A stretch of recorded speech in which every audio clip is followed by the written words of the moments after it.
এ আর আবার বলে মামা বলেছে একটা করে পুটলি দেবো, হাতে করে নিয়ে যাবে। দেবে তো নাকি? এটা মামার তরফ থেকে নাকি? ঠিক আছে, তো মিষ্টির ব্যবস্থা আছে, সবাই বসবেন নিজের জায়গায়, যাবেন না। তো খুব ভালো কমিটি। অনেক জায়গায় কি হয়, শুধু জলসার দিন বিরিয়ানিটির তাবারক দেয়, কিন্তু আজকে গজলের দিনেও দিয়েছে। আমাদের অনেক অনেক ধন্যবাদ। আমাদের কি বলবো, খুব ভালো কমিটির লোকজন। স্বামীর মনে মা বোনেরা ব্যথা দিও না, আমার নবীর ঘোষণা ঘটনা শোনো মা ফাতেমা।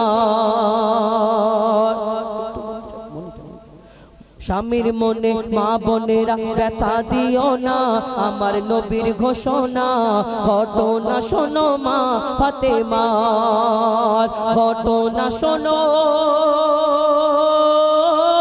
মা ফাতেমা। স্বামীর মনে মা বোনেরা ব্যথা দিও না, আমার নবীর ঘোষণা ঘটনা শোনো মা ফাতেমা। ঘটনা শোনো মা ফাতেমা। কি ঘটনা? কবি ছন্দের মাধ্যমে আরো কি লিখছে দেখুন। যুদ্ধ করতে যাবে আলী, হাতে নিল তলোয়ার, মা ফাতেমা স্বামীর কাছে করলো এমন আবদার। মা ফাতেমা স্বামীর কাছে করলো এমন আবদার।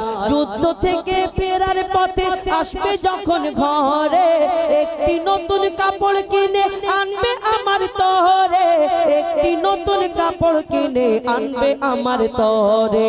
এই কথা শুনে হযরত আলী বড়ই দুঃখ পায়, যদি আমি শহীদ হয়ে যাই কে আনবে বলো কাপড় তোমার। এখন মিষ্টিটা দিন, কেন ঘটনামূলক গজল তো মন। আচ্ছা ঠিক আছে, আমি গাই, আপনারা মন দিয়ে একটু শোনার চেষ্টা করুন। আর কি বলবো, যে হযরত আলী যখন এই তানার স্ত্রী তানার মা ফাতেমা, আমরা জানি জানাকে জান্নাতের রানী, তিনি যখন বললেন আমার একটা প্রয়োজন আছে একটা পোশাকের, তখন হযরত আলীর মনটা খারাপ হয়ে গেল। তারপর কি হয় কবি ছন্দের মাধ্যমে লিখছে দেখুন। যুদ্ধ থেকে আসবে যখন, যুদ্ধ থেকে ফেরার পথে আসবে যখন ঘরে, একটি নতুন কাপড় কিনে আনবে আমার তরে। একটি নতুন কাপড় কিনে আনবে আমার তরে। এই কথা শুনে হযরত আলী বড় দুঃখ পায়, যদি আমি শহীদ হয়ে যাই কে আনবে বলো কাপড় তোমার। কে আনবে বলো কাপড় তোমার। স্বামীর মনে মা বোনেরা ব্যথা দিও না, আমার নবীর ঘোষণা ঘটনা শোনো মা ফাতেমা। ঘটনা শোনো মা ফাতেমা। এই কথা শোনার পরে হযরত আলী বড় দুঃখ পায়, কষ্ট পায়। তিনি মনটা ছোট করে যুদ্ধের দিকে রওনা হয়। ইমাম হাসান ইমাম হুসাইন ছুটে ছুটে আমার নবীর দরবারে পৌঁছে যায়। তারপর কি হয় কবি ছন্দের মাধ্যমে আরো কি লিখছে দেখুন। দুঃখ ভরা হৃদয় নিয়ে আলী গেল রনে, নানার কাছে ছুটে এলো হাসান হোসেন। নানার কাছে ছুটে এলো হাসান হোসেন। আব্বুর কাছে নতুন কাপড় চেয়েছে আম্মি জান, তাই আব্বুর মনটা খুবই খারাপ ছিল যে সে পেরেশান। আব্বুর মনটা খুবই খারাপ ছিল যে সে পেরেশান। এই কথা শুনে দয়ার নবীর কান্না থামে না। কি ভুল করলো ফাতেমা, কি করলে বলো বেটি আমার। কি করলে বলো বেটি আমার। স্বামীর মনে মা বোনেরা ব্যথা দিও না, আমার নবীর ঘোষণা ঘটনা শোনো মা ফাতেমা। ঘটনা শোনো মা ফাতেমা। এই দুনিয়াতে যখন আমার দয়ার নবীর কাছে এই খবরটা পৌঁছালো, খবরটা পৌঁছানোর পরে আমার দয়ার নবী বড় কান্না করেছিল। কেন? আমার ফাতেমা হযরত আলী তার স্বামী, এই দুনিয়াতে ফাতেমা তার স্বামীকে কেমন করে কষ্ট দিতে পারে, ব্যাপারটা তো পুরো বোঝে না। কিন্তু এইদিকে মা ফাতেমা নিজের ঘরেতে নিজের কাজের মধ্যে লিপ্ত আছে। আমার দয়ার নবীর কাছে এই খবর পৌঁছে যাবার পরে হযরত আলী যুদ্ধে চলে যায়। আমার দয়ার নবী আর 2 দিন হয়ে গেল, 3 দিন হয়ে গেল, মা ফাতেমার ঘরেতে কষ্টেতে আর যাচ্ছে না। আর মা ফাতেমা চিন্তা করে, হ্যাঁ আমার আব্বা প্রত্যেকদিন আমার বাড়িতে যদি আসতো, 1 দিন 2 দিন 3 দিন হয়ে গেল, কি ব্যাপার আমার বাড়িতে আসে না কেন? মা ফাতেমা ছুটে ছুটে আমার নবীর দরবারে পৌঁছে যায়। তারপরে কি হয় কবি ছন্দের মাধ্যমে আরো কি লিখছে দেখুন। যার মুখ না দেখে ঘুমাতো না দয়ার নবীজি আমার, যার মুখ না দেখে ঘুমাতো না দয়ার নবীজি আমার, রাতের পরে রাত কেটে যায় মুখ দেখে না ফাতেমার, রাতের পরে রাত কেটে যায় মুখ দেখে না ফাতেমার, রাতের পরে রাত কেটে যায় মুখ দেখে না ফাতেমার। মা ফাতেমা ছুটে এলো আব্বা জানের কাছে, মা ফাতেমা ছুটে এলো আব্বা জানের কাছে, তবু বেটির মুখ দেখে না পেছন ফিরে আছে, তবু বেটির মুখ দেখে না পেছন ফিরে আছে। বলছে নবী ও গো বেটি বাড়ি চলে যাও। আমার দয়ার নবী অন্যদিকে তাকিয়ে আছে, মা ফাতেমার দিকে তাকায়ও না। কি বলে? বলছে নবী ও গো বেটি বাড়ি চলে যাও, আগে স্বামীর কাছে ক্ষমা চাও, তবে করবে ক্ষমা আল্লাহ আমার, তবে করবে ক্ষমা আল্লাহ আমার। স্বামীর মনে মা বোনেরা ব্যথা দিও না, আমার নবীর ঘোষণা ঘটনা শোনো মা ফাতেমা। মা ফাতেমা কাঁদতে কাঁদতে নিজের বাড়িতে চলে যায়। মা ফাতেমা নিজের দরজাটা বন্ধ করে চিন্তা করে, হ্যাঁ আমার স্বামী কখন আসবে, কখন ফিরবে, আমি যতক্ষণ না আমার স্বামীর পা দুটোকে জড়িয়ে ধরে ক্ষমা চাইবো ততক্ষণ না আমার মনেতে শান্তি আসবে না। দরজাটা বন্ধ করে দেয়ালে ওই দরজাতে হেলান দিয়ে বসে আছে, কোন সময় কখন আমার স্বামী আসবে এই দুনিয়াতে। তখন মা ফাতেমার ওই দরজাতে ঠুকঠুক করে আওয়াজ হয়, ফাতেমা দরজা খোলো। হযরত আলী আসার পরে দরজাটা খোলার পরে সবকিছু ইন্তজাম করে দেওয়ার পরে মা ফাতেমা পা দুটোকে জড়িয়ে ধরে হাউ হাউ করে কাঁদে, বলে স্বামী গো তুমি যদি না ক্ষমা করো আমার দয়ার রাসূল আমার আব্বা আমাকে ক্ষমা করবে না। যখন এই কথা বলার পরে হযরত আলীকে সব ঘটনা খুলে বলে, তখন হযরত আলী বুঝতে পারার পরে তানাদেরকে নিয়ে দয়ার নবীর কাছে যায়। আর কি হয় কবি ছন্দের মাধ্যমে লিখছে দেখুন। যুদ্ধ হতে হযরত আলী এলো যখন ঘরে, যুদ্ধ হতে হযরত আলী এলো যখন ঘরে, চাইছে ক্ষমা মা ফাতেমা পা দুটোকে ধরে, চাইছে ক্ষমা মা ফাতেমা পা দুটোকে ধরে, ক্ষমা করে দাও আমারে আর করব না এমন ভুল, ক্ষমা করে দাও আমারে আর করব না এমন ভুল, তোমার মনে ব্যথা দিলে ব্যথা পাই গো খোদার রাসূল, তোমার মনে ব্যথা দিলে ব্যথা পাই গো খোদার রাসূল। আলী ফাতেমা হাসান হোসেন নবীর কাছে যায়, নবী মোর দেখে শান্তি পায়, এমন ভুল কখনো করো না গো আর, এমন ভুল কখনো করো না গো আর। দয়ার নবী সেদিন মা ফাতেমাকে এই উম্মতের শিক্ষার জন্য কি বলেছেন মন দিয়ে শুনবেন। কবি ছন্দের মাধ্যমে লিখছে দেখুন। বলছে নবী আল আরাবি শোনো বেটি ফাতেমা, বলছে নবী আল আরাবি শোনো বেটি ফাতেমা, আলী যদি আজ তোমাকে না করি তো ক্ষমা, আলী যদি আজ তোমাকে না করি তো ক্ষমা, আমি তোমার আব্বা তোমাকে ক্ষমা করতাম না, আমি তোমার আব্বা তোমাকে ক্ষমা করতাম না, স্বামীকে যে দুঃখ দেবে আমি তাকে চিনব না, স্বামীকে যে দুঃখ দেবে আমি তাকে চিনব না, স্বামীকে যে দুঃখ দেবে নবী তাকে চিনবে না। কেমন শিক্ষা দিয়ে গেল নবী দো জাহান, শুনে রাখ মঈদুল ইসলাম, বলছিল না মা ফাতেমা, বলছিল না মা